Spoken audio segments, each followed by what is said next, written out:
Hey everyone, welcome back to Adherent Apologetics. Always brought to you by you with your support on patreon.com. Today I'm joined by Tim with the Invoking Theism YouTube channel and Joshua Yen from Apologetics for All. We're going to be talking about Rationality Rules' response. I think it's the third rebuttal in this long, crazy Kalam debate he's having with Cameron Bertuzzi. So we're going to be diving into the second of his rebuttal, which is where he talks about Tim's baby, the argument from limits, and responding to that. And then there's a link down below if you want to listen to the full rebuttal, and you can find the full debate from there. But what's up, guys? How you doing? Great, man. Thanks for having me. Same here. I'm doing good. Thanks.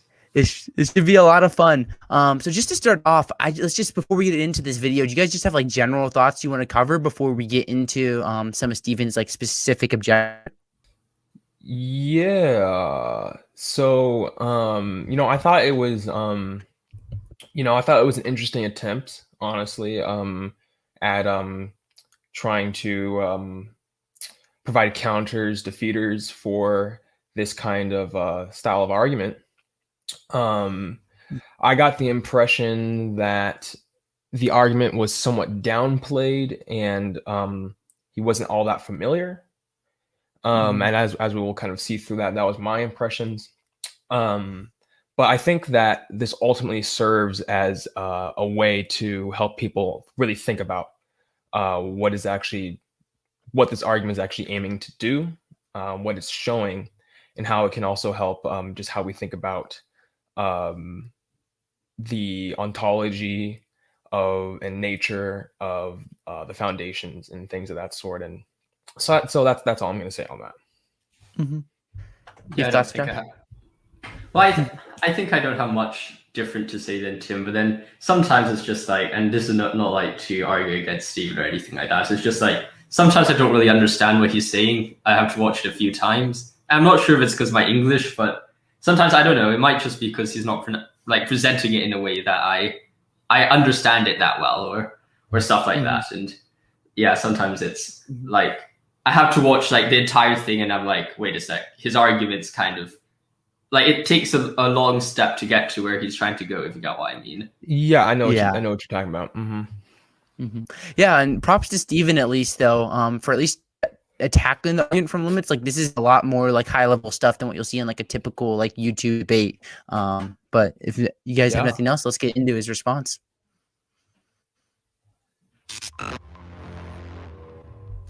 Okay, so let's move on to the second premise of my argument. For reference, it says that if there is a first cause, then God exists. In defense of his second premise, Cameron provides premises 9 through 12, and much of our focus has revolved around premise 9. That if there is a first cause, then it has no limits. And in defense of premise 9, Cameron has given us his argument from limit. It's 15 through 16. In support of my premise 9, I argue that anything that is limited has a cause. So this premise 13, has been our primary contention. And unfortunately, I think it serves as another... Yeah. Okay, so I think this is a good part to just clarify. Premise 13 here is an introduction of a new kind of causal principle. So it's not just an ordinary premise being brought in. This is a causal principle on its own, that anything that is limited has a cause. So I think that's important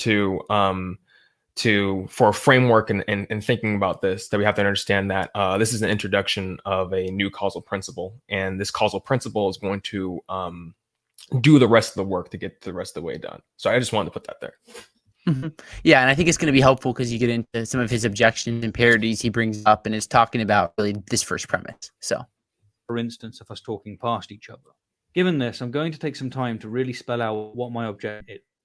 Take Cameron's argument from limits, and, as we have before, replace all instances of the word limited with exists. Premise 13. Anything that exists has a cause. Premise 14. If the first cause exists, then it has a cause. Premise 15. The first cause does not have a cause, from the definition of first cause. Therefore, the first cause does not exist. Right. This is where it gets really interesting. So maybe we'll start with you, Tim. We can kind of talk about our thoughts here as he gives this parody argument. What are your thoughts? If this is supposed to be clever, I don't see it. This is there is a relevant difference between limited and exists here. Even though it's following the same logical form, there's a difference between what these two words mean. Mm-hmm. Yeah, I think it's interesting because he tries to set it up like they're like parallel arguments, but they're really not. Like there's a big difference between anything that exists has a cause and anything that is limited having a cause. And it can get to this whole like infinite regress thing, which, you know, he talks about in like different parts of this video that we're not getting into today. But like there's a really big difference here between saying anything that exists has a cause and anything that is limited has a cause. So it's just kind of, it just doesn't, it's not a good parody, but he'll get into it more.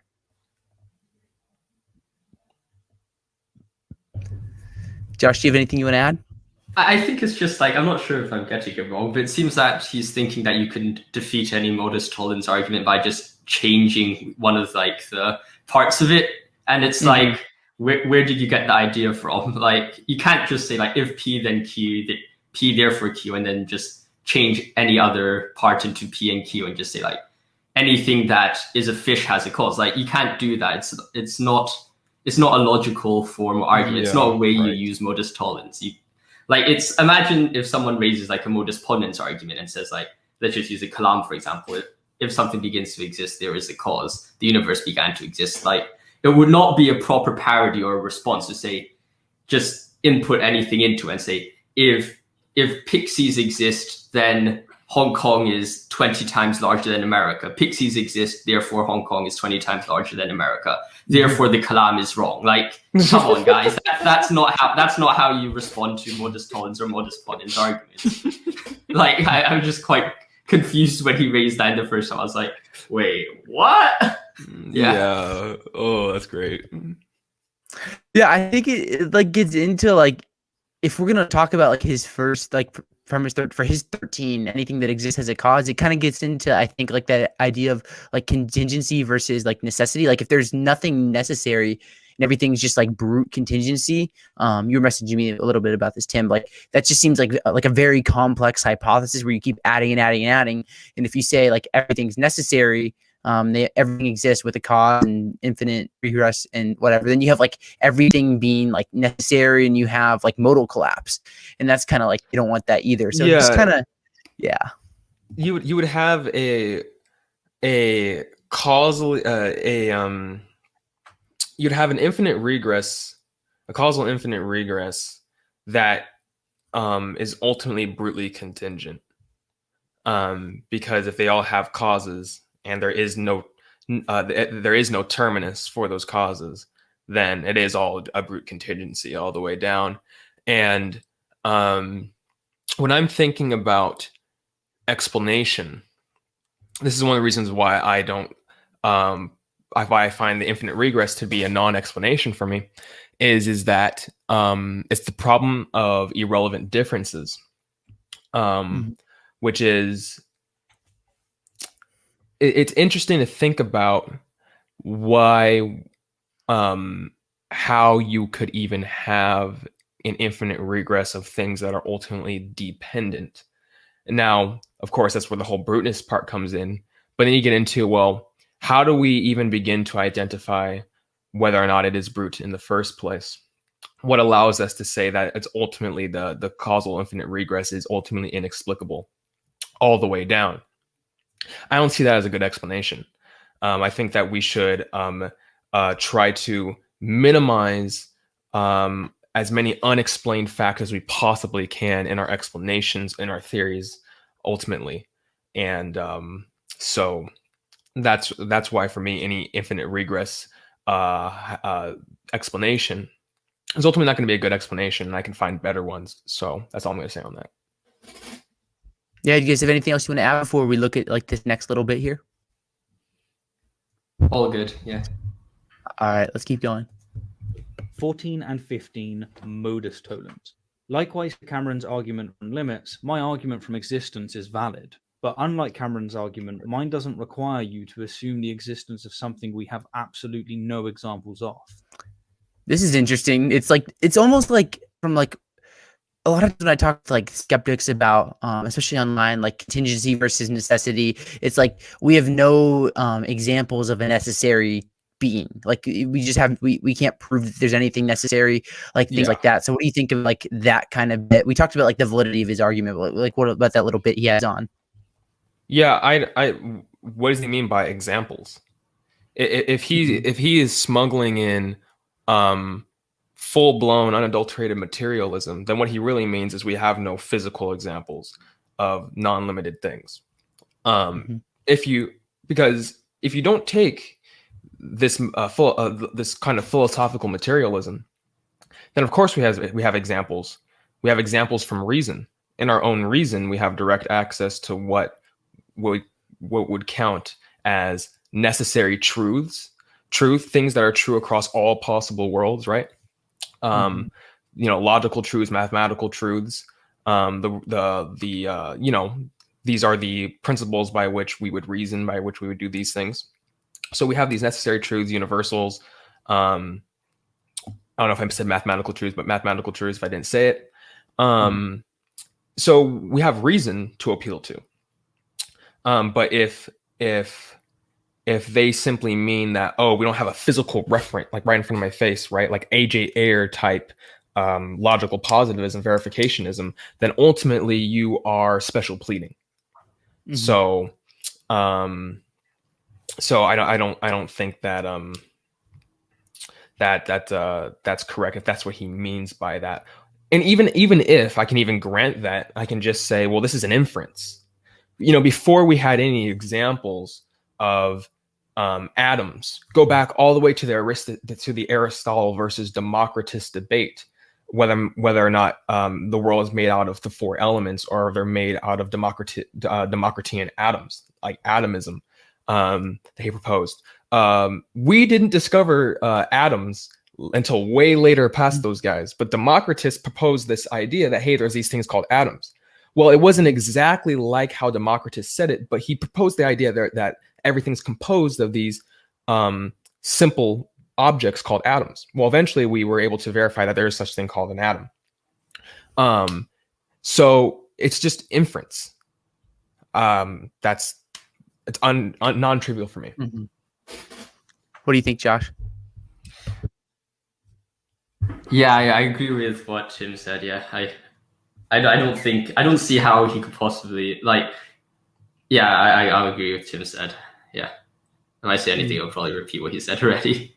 Yeah. The only thing I could think of to add is just like he talks about like having like this like almost like empirical verification of these premises, and like Cameron, anything that is limited has a cause in that sense would be empirically verified, because limited things in our experiences are the product of causes, which explains why they're limited. So it's like if we're going to follow that all the way through, it also support Cameron's premise as well as Stephen's. So yeah, we'll keep on going here. The uncaused. As Cameron said himself, absolutely nothing, like no object at all in our experience is uncaused. Indeed, I can even employ the exact same inductive generalization as Cameron. That part of the reason why we think that rocks, and branches, and people, and cars, and mountains have causes is because they exist. Thus, and to bring Occam back into the swing, I would maintain that my argument from existence is objectively a better proposal than Cameron's argument from limit, since it makes less assumptions. Right. What do you think about that kind of little bit there? I could feel Tim. All right. Nothing explains everything. That is the simplest theory of you can possibly come up with. Why don't we say that? Because it's too simple to the point where it doesn't explain anything.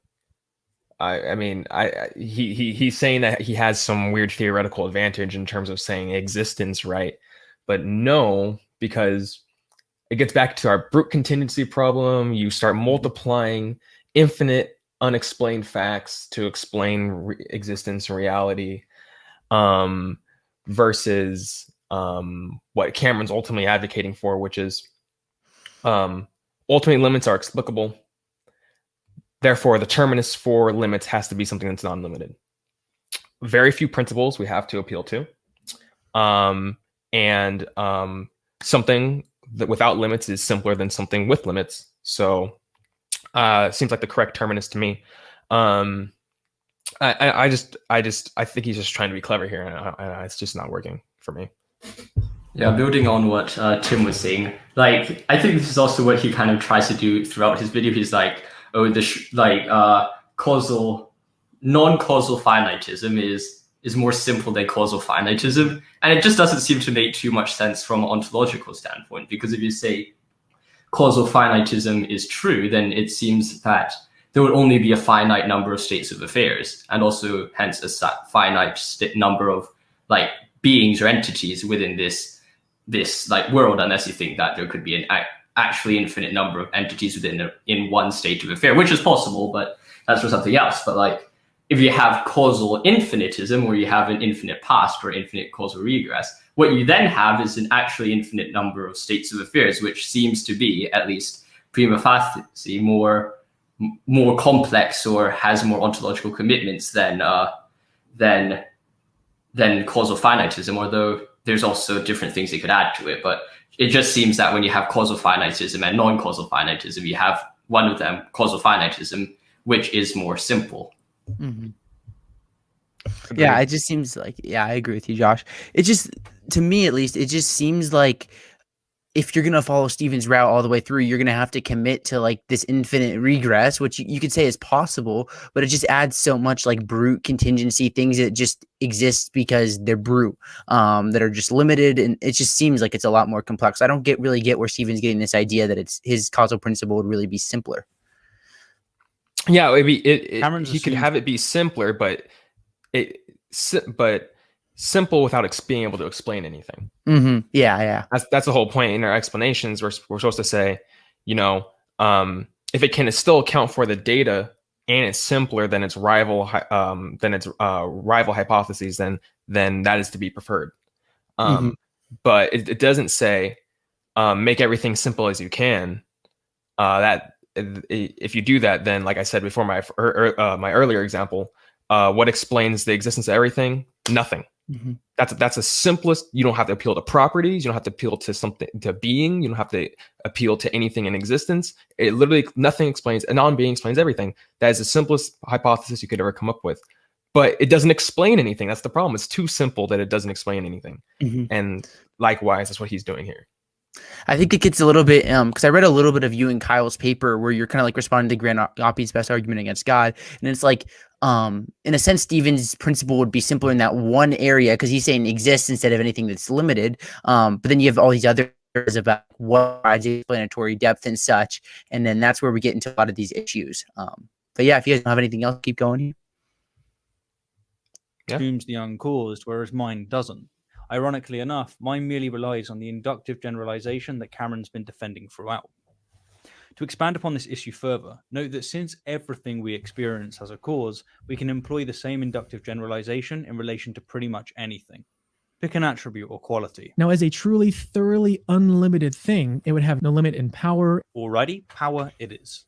We have countless examples of things with power, and so far as we can tell, all of them have a cause. We can thus reasonably infer, so says Cameron's logic, that probably every instance of power has a cause. So let's replace the word limited with powerful. 13. Any that is powerful has a cause. Premise 14. If the first cause is powerful, then it has a cause. Premise 15. The first cause does not have a cause, from the definition of first cause. Therefore, the first cause is not powerful. 14 and 15, modus tollens. All right. What do you think about Stephen's argument from power? All right. 14, 15, modus tollens. Like, bro, you just won. Like, just say modus tollens and everything. You get everything you want. No. I'm sorry. I'm gonna have to do some tough love here. Bro. We're referring to the ontological status of something that it does exist. So there's gonna be something power is attached to the thing that has power. It's parasitic on the thing that has it, right? So something that is limited or non-limited is going to be prior to it having power. So when we think about it like that, again, these aren't equivalent arguments happening here. Being powerful is very different. Having power. See how he says being powerful is powerful. Power is something that something has. So things in existence have causal powers, right? But the referent is towards that thing that does exist. So the problem here is that he's saying that these things are equivalent in nature, and they're not. One is the ontological status of the thing that exists, the nature of that thing, versus what that thing how that thing can exercise its nature. That's ultimately what we're talking about. So this is just getting this mixed up. Yeah, definitely. I also think that one thing he has to note is that when you're doing like the first premise, the causal principle, like the attribute or the property that you're talking about somehow needs to have a direct connotation or a direct link to why it is either cause or uncaused. Like its limits has a contribution or leads to the thing being caused or uncaused. Powerful is not why the thing is caused or uncaused. Like it's not because it is powerful that it has a cause. It's due to another property, like limits, which leads it to have a cause. So I think I'll agree with. I think this is just building on Tim's thing. It's just like a false analogy. Yeah, exactly. I just wonder, like, his argument from exist a little better. Like, I just don't get this one because, like, even if everything that you guys just said was false, like there's just no reason to accept his first premise. Anything that is powerful has a cause. Like, it's just like, I looked at it. I'm just like, why think that's true? Like, at least with like the argument from limits, we have these good reasons to think that limited things have causes.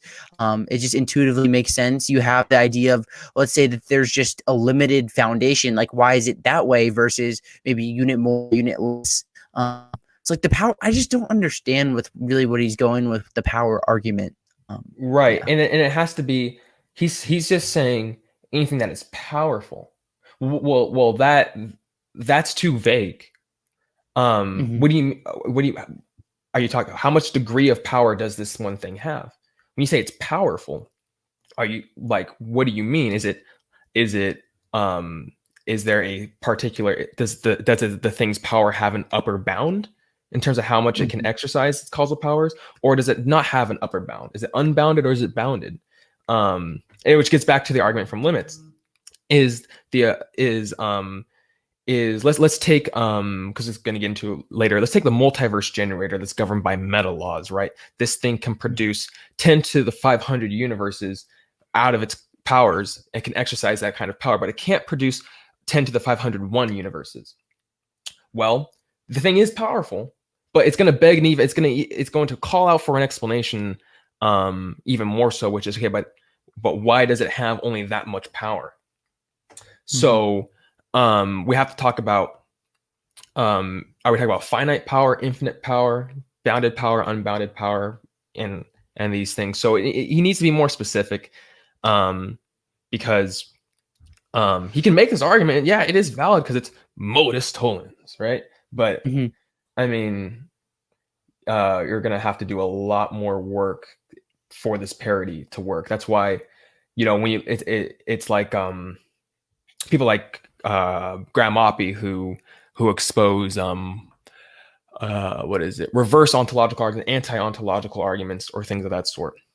They are trying to really try to build out this parity in all of its premises and all of its conclusions, right? Well, all we're getting here is we're just having the word switch, and he's saying that this is the defeater somehow, even though it's not really doing what he thinks it's doing. Yeah. Do you have any other thoughts you guys want to add before we keep going? All right, let's keep going.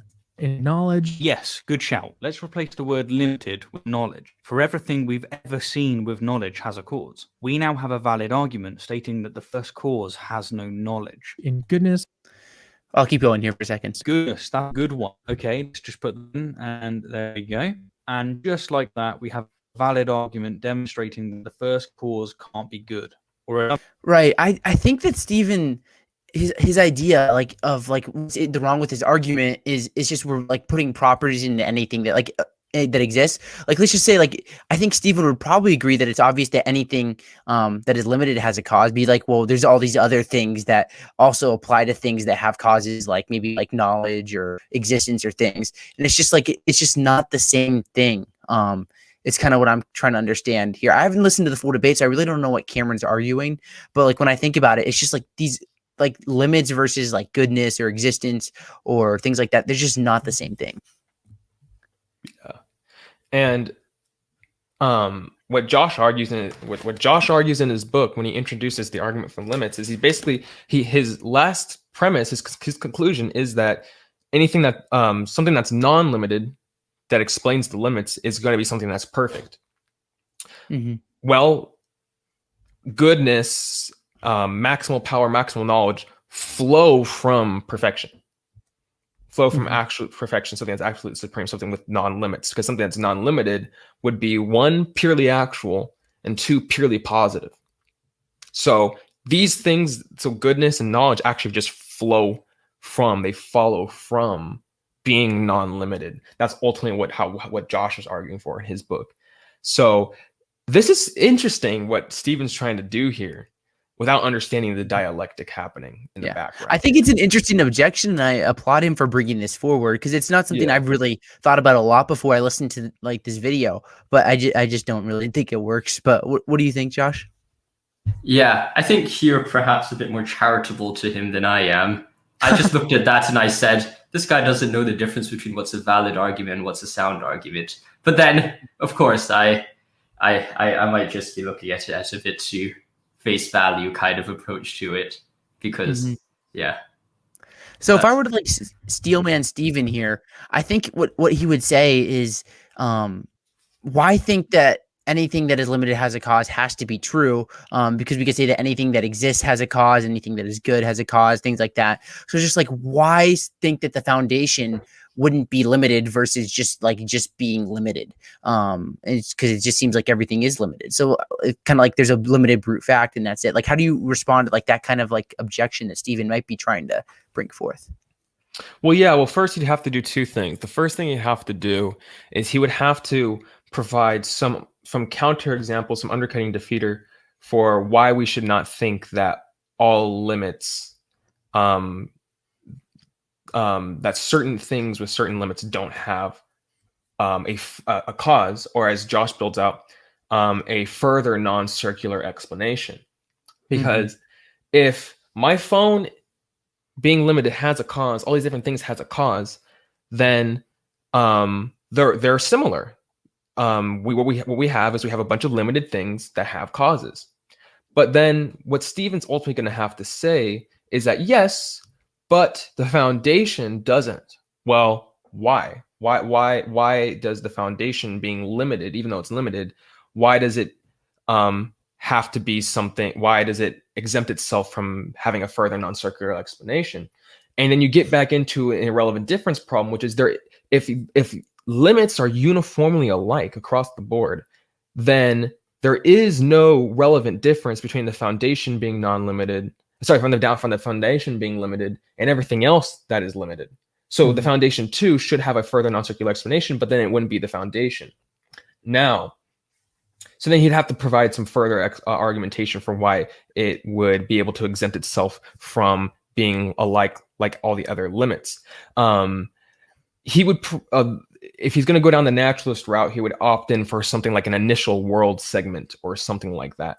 Like the first sequence of events, the initial state, the initial sequence of causal events would itself be limited, but it wouldn't have further non-circular explanation. Well, again, it being an initial in the segment, all you're pointing out, Andrew Look points this out when he critiques Graham Oppie, which is he says, just by being first in the sequence doesn't make it relevantly different than everything else in the sequence. It's just first in the sequence. We don't say that God doesn't have a cause because he's first in the sequence. That's not why we argue God is uncaused. No one's ever argued that. We argue that it's because he's beginningless, that he doesn't have a cause, right? Not that he's first in a sequence in an initial world segment. So those are the problems that he's going to have to overcome and provide for the argumentation for. And I don't think he does this here. Right. You have anything else you want to add, Josh, before we go on to the next little bit here? I think nothing much really, but I think there's something apart from, like, I might spoil the rest of the video for you guys, but there was a thing called, like, I think at the end of the day, I'm not even sure if he believes that his own arguments or parodies are raising that works either. Because, like, at the end, he kind of just says, well, the argument from limits is just begging the question. So sounds like, so I think we're probably going to get to that very soon, so I probably wouldn't say too much about it, but I was just wondering whether he actually believed in the argument from goodness that he raises, or is he's just, like, taking the absolute Mickey out of it. Like, to be honest, I'm not really sure. Yeah, I think Steven just thinks that, well, one, it's begging the question. Even if it wasn't, we have all these parodies that kind of like knock it out, kind of like the ontological parodies. We do have a chat, Alex. So thank you so much, Alex, and thank you for cutting off Josh's face for a moment as I pulled that off screen. Appreciate that. So thank you so much. I really appreciate your support, and I hope you're enjoying. But let's get into Steven's next little bit here. Or in other words, the first cause is a bad boy. So why is it that we can plug into Cameron's argument from limits pretty much whatever we want the first cause or first causes to have? The answer is the argument is begging the question via contraposition. In logic and mathematics, the logically equivalent, the contrapositive of the form if P then Q, is not Q then not P. Take, for instance, the assertion that all humans, P, were born, Q. The contrapositive of this statement is anything that was not born, not Q, is not human, not P. Now, let's take Cameron's 13th premise, which is his first in his argument from limits, that anything that is limited, P, has a cause, Q. The logical equivalent... Stop it for a second. Only if you are not a good... you are not good with analytic philosophy. Because what I would say is all humans are born if and only if, and a long lines of parameters about what that means, so that you don't make a silly argument, a simple argument like that. It's like this is what philosophers do. They if they want to make a good argument, they have to say I forget what he said. Anything that's born is human or whatever. You wouldn't ever say that, because that's just bad. That's just not correct. And so you can insert whatever you want and use contraposition to show the other side, right? But the problem is that you got to start with some more first principle stuff here, which is wait a minute, let's go back. What are your premises actually saying? That's the problem. Like, what are the content of your premises that you're using to expose through contraposition? That's the problem here. I think just like, we'll get into this a little bit more as he gets to the begging question idea, but it just comes down to, like, is the premise true? Like in this whole video, like, Steven gives like his like little parodies, and he gives, like, he says it's begging the question, but it's just like he doesn't give anything to think that the premise isn't true, at least from like my knowledge of the video. So that's kind of my thought. Do you have anything you want to add, Josh, before we look at the rest of this? No, all good. All right. Limits that anything that is limited, P, has a cause, Q. The logical equivalent of this is that anything that does not have a cause, not Q, is not limited, not P. And since this is quite literally the very thing Cameron's trying to prove, his argument from limits is begging the question. In other words, he's trying to prove that anything that does not have a cause is not limited, and the logical equivalent of one of his premises is anything that does not have a cause is not limited. Now, so is Cameron begging the question, Tim? No, not at all. No, he's not at all. I mean, if you think about what it means to be a first cause, if the first cause can't have a cause, then there is something that is exempting itself from having a cause. Well, anything that has limits has a cause. So something that's non-limited doesn't have a cause. So the first cause would then not have to have limits, because if it did have limits, then it would have a cause and it wouldn't be a first cause. So he's not begging the question. He's just exposing that just because the argument supports Cameron's conclusion doesn't mean he's begging the question. It just shows that the nature of being a first cause would mean that it can't have a cause for its existence. Why? Well, one of those things would be that it wouldn't have limits, because what we know is anything that does have a limit has a further non-circular explanation. So, but because the first cause doesn't have that, well, a part of it is the reason that it can't have limits. It's not going to have limits. So, no. Do you have anything you would add, Josh? No, I think Tim summarized it pretty well. Yeah. I just think it's like, it seems like in these videos, and this isn't just Steven, but like a lot of times, like people are just so interested in like trying to point out fallacies, like, boom, I caught you doing this fallacy, you're exposed, your argument's trash, like go home. And that's just not like how this works. So yeah, it's a little frustrating to see. Oh, and I also want to say this. Bro, Steven, grant a first cause as an atheist. Dude, like that's like you can literally grant there being a first cause on naturalism. Most naturalist philosophers do, like Graham Oppie, like Felipe Leon. They all agree that there is a first cause. Rest in peace, Quentin Smith. They all argue that there was a first cause. It just wasn't God. I mean,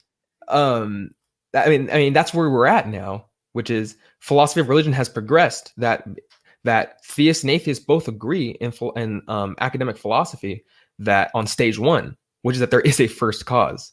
Now, stage two is about the nature of the first cause. Is the first cause personal?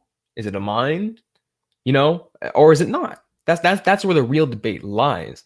I would not be spending my time arguing against the existence of a first cause. That doesn't seem right to me. There are plenty of naturalistic options on the table for what the first cause could be. So I just don't even think this is a right way to go about it. I would wonder if Steven's even familiar with that kind of argumentation. If he's not, and he ever watches this, the book is God the Best Explanation of Things. It's a conversation between Josh Rasmussen, theist, Christian, Dr. Felipe Leon, atheist, naturalist, and they both put forth their ideas about what is the ultimate explanation of reality. So there's lots you can choose from, man, and I just wouldn't be going down this route. I wouldn't be arguing against the first cause in the first place. But either way. I just wonder, let's just say, let's say Cameron's arguments don't work and there's no good argument against like an infinite regress.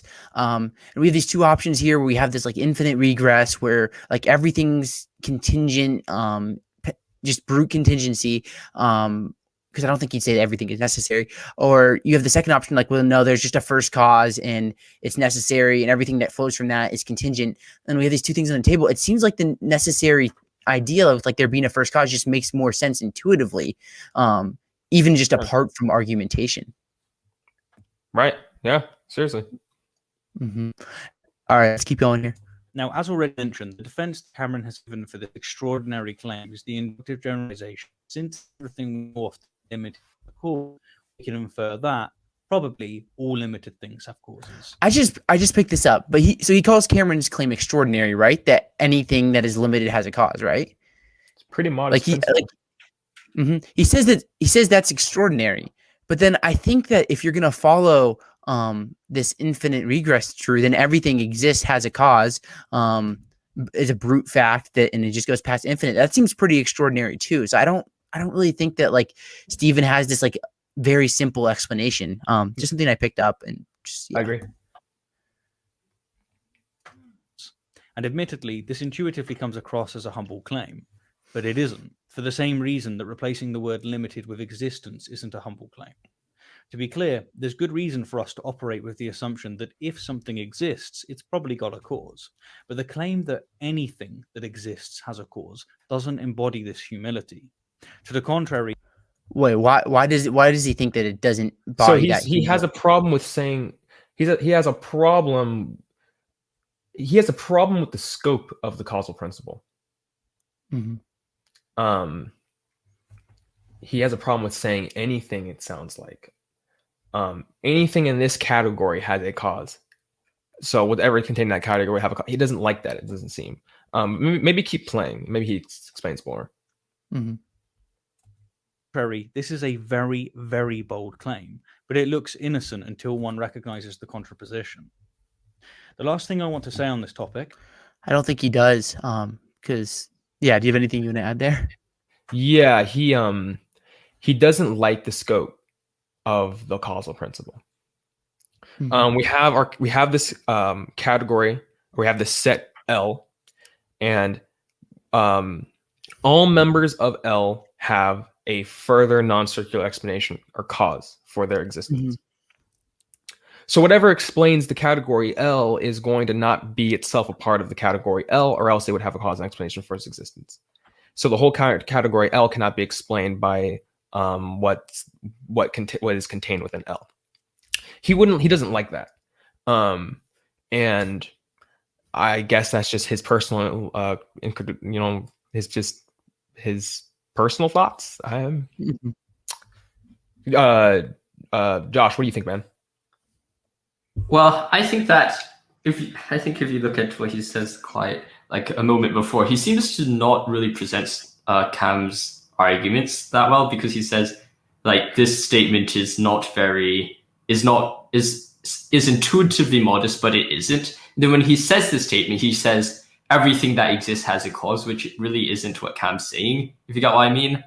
Like he's kind of like said he's been using Cam's argument from limits the entire time, and once it gets to the final conclusion, he throws away the argument and limits and then says Cam is claiming that everything that exists has a cause. But I thought it was valid. I thought it was modus tollens. Yeah.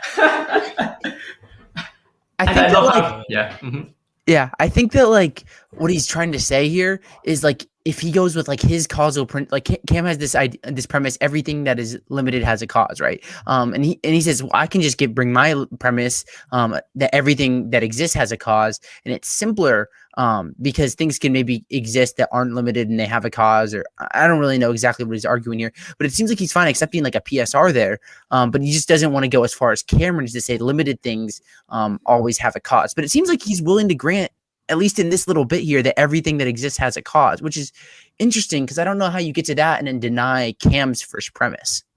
Yeah, it's weird. He's like saying that like things have causes, but to say that everything has a cause is not humble and it's not modest and it's too broad or something like that. Like Cameron can't say that everything that is limited has this. So, but if Cameron's logic is valid, then it follows, because it is a deductive argument, it follows inescapably from the premises that what Cameron's conclusion is.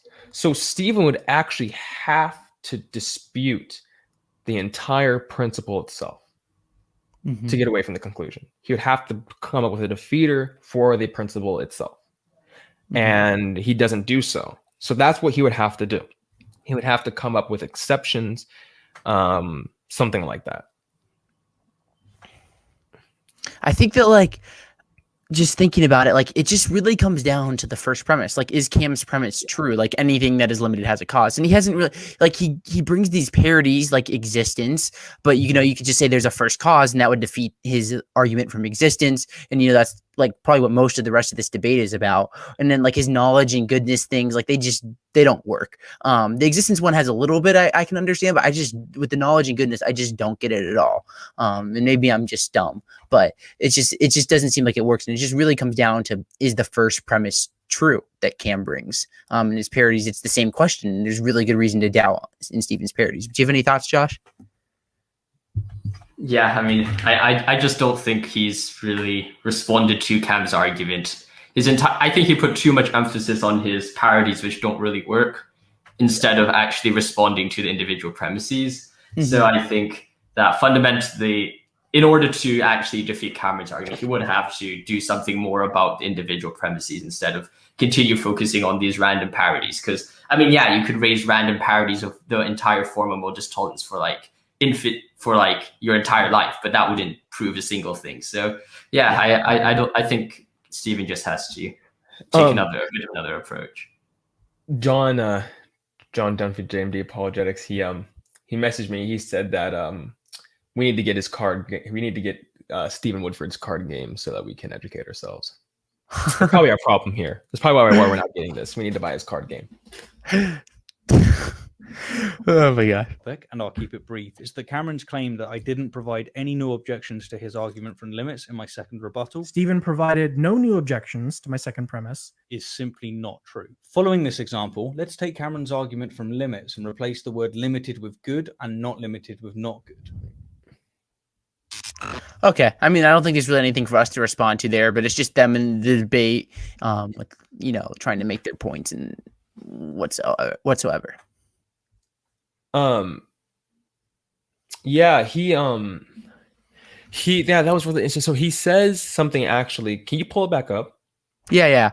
You want me to? How far you want me to go back? Go forward just a bit. Wait, forward? Yeah, go forward just a bit, because towards the end he says something again about. All right, go back. Start there. Right here? Yeah. Or some part of the totality exists without a cause. Right. So in my model, the grand universe, whether it consists of a multiverse or whatever, is uncaused. It's existed forever. Whereas in Cameron's model, either the gods are just part of the grand universe that's existed forever, and so they didn't create everything else, or they are the only thing that exists that's uncaused, and everything else exists because they were caused by the gods. But in such a case, Occam wants another word.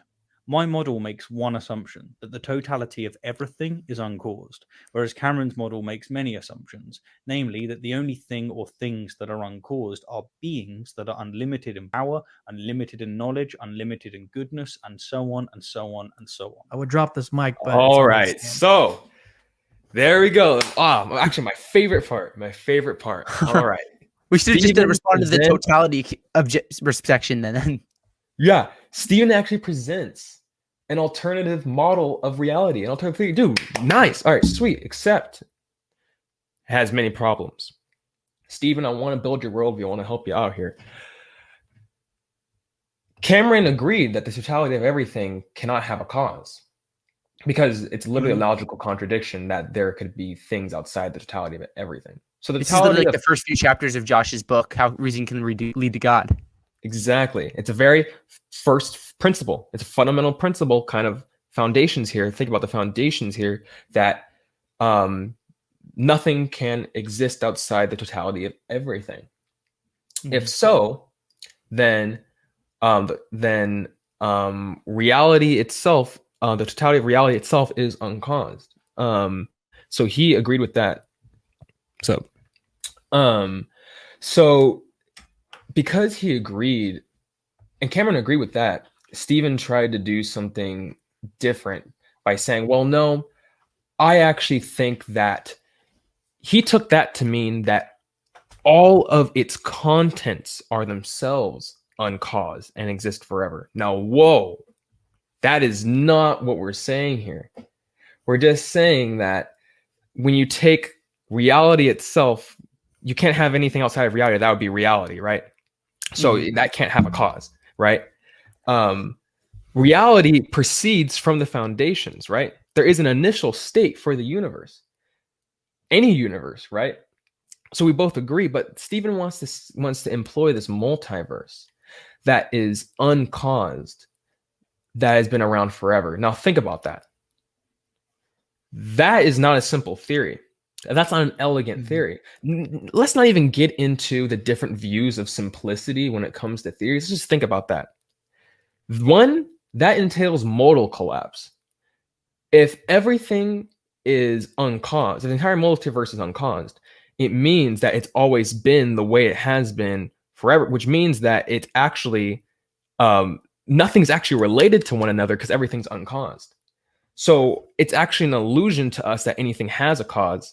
They just exist that way as an uncaused. So if the entire multiverse is uncaused and doesn't need an explanation, then the entire multiverse is necessary. Then everything is necessary. You couldn't have had one more Cheeto in your Cheeto bag because that is necessary. It has to be that way. And then think about the amount of universes, the amount of particles and things of that sort being just uncaused. That's a really, if you're positing all of that as your explanation of reality, that is not a simple theory. You have to pose like an infinite amount of necessary things, it would seem like. Exactly, and they're all in cause, not related to each other. So it even gets into epistemological problems, which is then he should be it would be like all his brain states are uncaused, so it's an illusion. Anyways, it just gets bad. It gets worse and worse and worse and worse. Instead, if you compare it to Cameron's theory, the simplest being that there could possibly be caused everything else. There's only one cause thing, and it's one entity, and that entity has caused everything else. That's very simple. You have a simple entity that can be described in very few words. So you have one fundamental entity that grounds the contingency of everything else. That's a way simpler theory than an uncaused, necessarily existing multiverse that's been around forever. So, no, that is not a simpler theory. Not even getting into all the different views of simplicity, like syntactic simplicity versus ontological simplicity, views of parsimony, etc. We don't even need to get into that. It's just right out the gate, it's just not a simpler theory when we're comparing the two hypotheses. So I know that's kind of a winded answer, but that's what I have to say about that.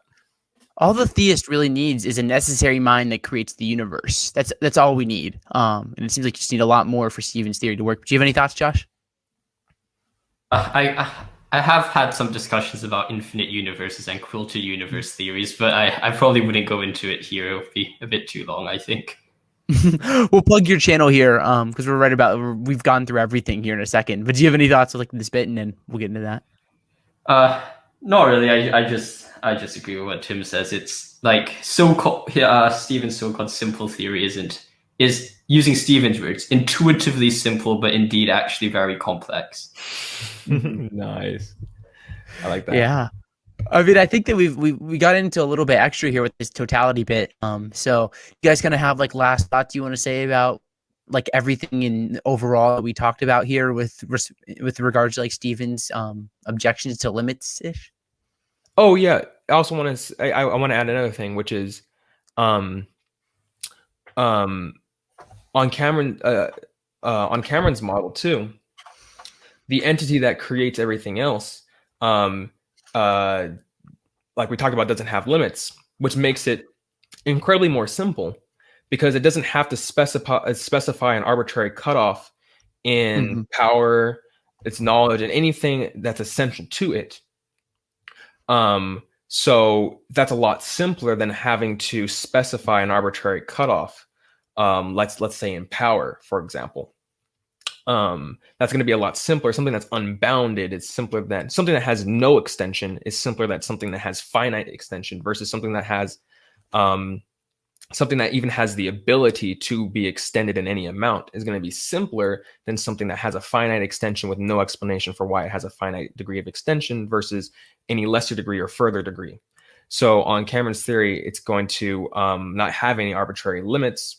So you don't have to specify anything there. So you're going to have less things to describe, and it's going to be all the more elegant theory in total. It's going to have very few principles to operate from and the least amount of fundamental entities.